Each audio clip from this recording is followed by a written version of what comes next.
I always tell people, I said, tell me your schedule. And they'll go, well, I go to work and I work 9 to 5 and I come home, I'm exhausted. And so, when am I going to start a business? I said, well, what about the other 8-hour shift?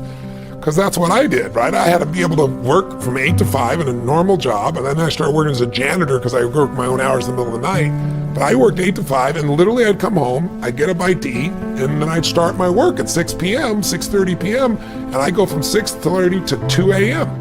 And I'd get another 7-8 hours in. And that's how I built everything in the beginning. That's honestly what's required. And to not do that is to cheat yourself. Because in the end, what we get will never make us happy. I don't care how many stars on your chart, how many Academy Awards, how much money you make. What makes us happy is progress. Progress equals happiness. If you're not growing, you're dying inside. If your relationship's not growing, it's dying. If your business is not growing, no business stays static. It's either growing or it's dying. If you're at that plateau, you're going down. You better do something right now. So the mindset has to be, this is the way I live going forward. I am a learning machine because we're living in a world where technology is changing things so quickly.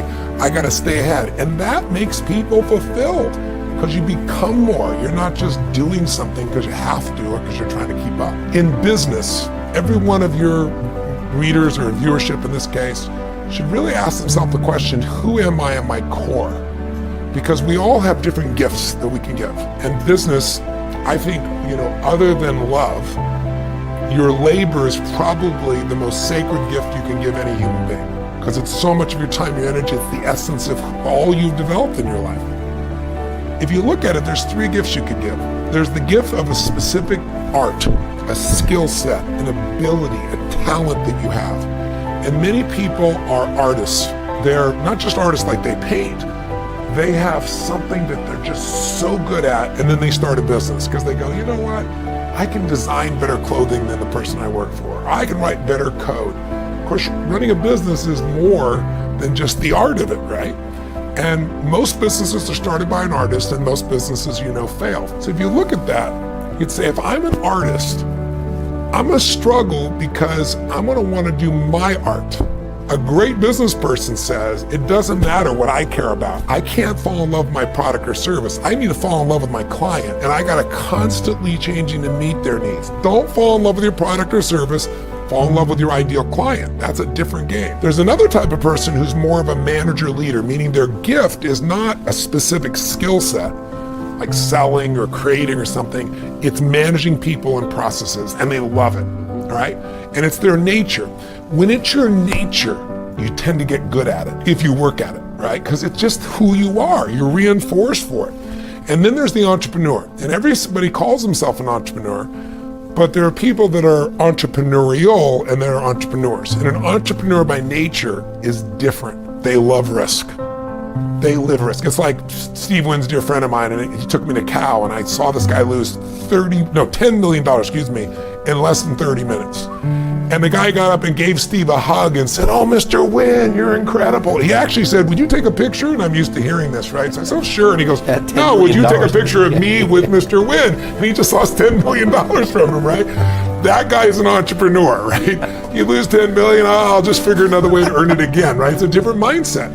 An entrepreneur is in it for the money, right? They might be in for other things too, but they do want to make money. The artist is not as committed to making money. They want to make money, but they want to do their art. They want to make that dress. They want to write that code. They want to do what they love. So if you're going to be a successful business person economically, you got to say, who am I and who do I need? If I'm a great artist, I probably need a good manager leader as a partner, because they're going to help me build the organization, and I can still do the art that people love, and I'm going to just make sure my art is what they want, not just what I want. If I'm going to grow and scale, who am I? If I'm a manager leader, I might want to tie in with a great entrepreneur, because there's going to be something much greater I can be a part of and own a piece of potentially if I'm there. If I'm an entrepreneur, I'm looking for great artists, because they're going to be the core of my business. I'm looking for great manager leaders. So you got to know who you are and who you need. At Inc., we pay a lot of attention to entrepreneurs, what they think. We survey them, we read other people's surveys. And one of the questions that comes up over and over again, we'll ask people who identify as entrepreneurs, what's your biggest challenge? Yes. surprisingly, people will volunteer. I don't have the right idea, which fascinates me, because if you don't have the right idea, why are you identifying as an entrepreneur in the first place? Yeah. But at the same time, I don't want to dismiss it. I'm trying to understand, and I'm curious. When they say I don't have the right idea to succeed, to build the business of my dream. You're all about inspiring people and getting people to dig inside themselves. Where do those good ideas come from? Where should these people turn to find those right ideas? You know, Steve Jobs used to say the best ideas are stolen, right? Because, you know, he didn't create the mouse. You know, the Apple came, he went to Xerox, right? And they built the mouse, they built that interface. He just went out and basically stole it, right? I would say, you know, Starbucks was modeled, right? Churchill's overseas, he sees this incredible situation in Italy and says, wow, this could translate so well. Let's take this back here to Seattle. You don't have to be the originator of an idea. You can see a model that works and just execute better than someone else, or see something that works one place and bring it to where it's not. The idea that you have to be an original thinker, I consider myself to have a lot of original thoughts, but I also believe, holy cow, I stand on the shoulders of so many people that I've learned throughout the years that I've forgotten half of where it's come from, because I've read so much, learned so much, interviewed so many people. The ideas come from looking for them, being obsessed to find them, and being clear about what you're looking for. I'm looking for something that's going to change lives in this way, or that I'm really passionate about in this subject, and that I really believe can have a margin. So I think that's one thing. I think the other thing is, it's all about creating the right questions. So I tell people, if you want to create innovation in your organization, if you try to do it like once a year rain dance, it never works. You got to train your people in a different way. And the way I do it in all my companies, and the way we've grown so much is, I am always bringing new voices to the table. New voices come up with new conversations, come up with new decisions, new ideas. So I met a multi-billionaire many years ago, now a good friend of mine, very private man. And I asked the most important aspect of growing his businesses. He said, every single year, I bring somebody new to the C-suite. Every single year. And he said, and the reason is, new blood has fresh thinking. They have a fresh voice. They have a fresh perspective. And they shake things up a little bit. And he said, and I get somebody off the team. You know, he does the GE approach to things very often in that area, right? Then the second piece, though, is, if you're getting those new voices, you want new conversations, you need to ask new questions. And, you know, one of the questions I teach businesses to ask is, what business are you in? What business are you really in? And I got that from Mark Benioff, because Steve Jobs mentored him. And he shared with him that when he took over Apple after the debacle, right, they were near bankruptcy, the first question he asked everybody is, what business we're in? They all said the computer business. He said, if that's true, we're in deep trouble. In fact, it's not even called Apple Computer. It's not, it's just Apple, right? And what he said is, they worked in it over the years, and at one stage early on, they said, we're in the business of giving people, of connecting people to their passions. And we do it artfully, we do it beautifully, we do it in a way that works. And connecting their passions led them to music, which became the transformation of Apple, right? iTunes, and then that led to phone. I mean, Apple's a phone company now. If they'd said Apple Computer, they would not be one of the richest companies in the history of the world. It's when they expanded and increased what their real core business was. So new questions, new voices, new experiments. Twitter was an experiment. Sounded like an idiotic idea, a couple guys on the side doing a project, and it blew up. 140 characters. Yeah, and who wants to do that? What am I going to do that for? Who's going to care? Took off and it'll. You got to try experiments. Most aren't going to work. And I think that if you try new experiments, you get new voices, you're asking new questions, you're going to stimulate new answers. But most people do the same thing. And also, when you start saying, I don't have the idea, and you believe I don't have the right ideas, you don't even look for them anymore, right? It becomes a self-fulfilling prophecy. One of the other things that you've said that intrigues me is that people running a business actually need to be running two businesses. Yes. There's the business that you're operating today, yes, and there's the business that you're becoming. That's so critical. And I think of our, again, Inc.'s readers and Inc.com's viewers. We talk to them and they can barely run the one. It's all they can do to get up at 5 a.m. and work till 1 a.m. and raise a family. So how do you do that? How do you plan for that what is in essence a second business, Apple Well, 2.0. Yeah, it's the most important thing I teach all of my employees, all my leaders, and all my companies. It's like most people want to do the new business, but if you don't take care of the business you have, you got a real problem.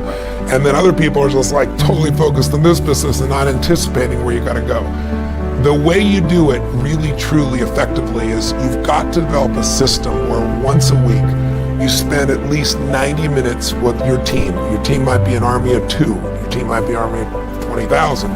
But where you work on the business, not in the business. And you take each stage of the business, you put focus on it, because what most businesses do, if you're really good at marketing, that's what you do lots of, and it keeps you going.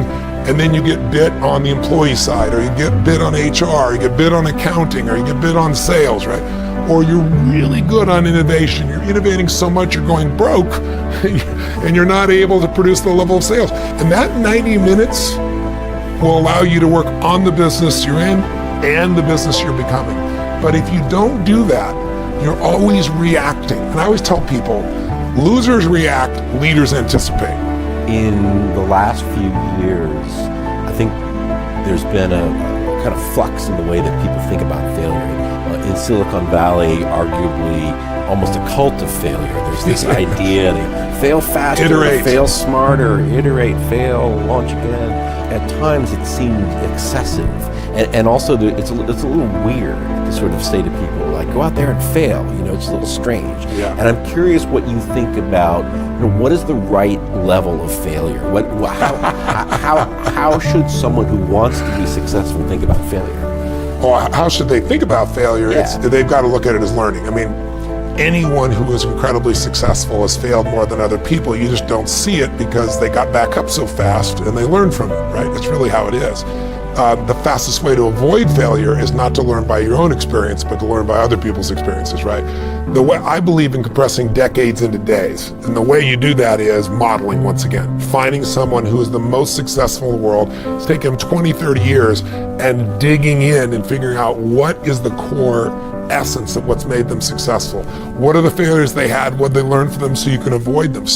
But the other part is you also have to know that success is buried on the other side of failure. It's buried on the other side of frustration. It's buried on the other side of conflict. And so you have to see this as part of the natural evolution. Peter Guber's a dear friend of mine. He owns the NBA Warriors. He took them from last place to, champions last year. Yeah, not a bad season so far. Yeah, not so bad this year. I mean, Curry's unbelievable. He told me a story about his life early on. He told me that when he was just a kid, there was a neighbor kid who had major physical deformities and potentially mental ones. And he saw one day his dad take him out, put him on this long bike with these 2 like mini training wheels. And he put the kid on this thing who could barely walk. And he shoved him. And the kid went for a little bit and just crashed.